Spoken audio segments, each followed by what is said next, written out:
Here's what I want you to think about. I sort of know how hard this is to hear, but it's not my kids, so I can't pretend that I really understand. But what I want you to understand is that this is not over. The services remain in place.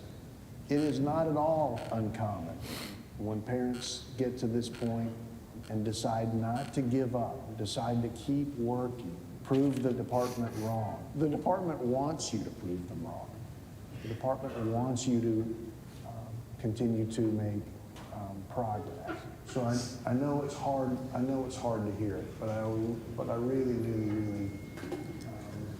want you to not give up on your family.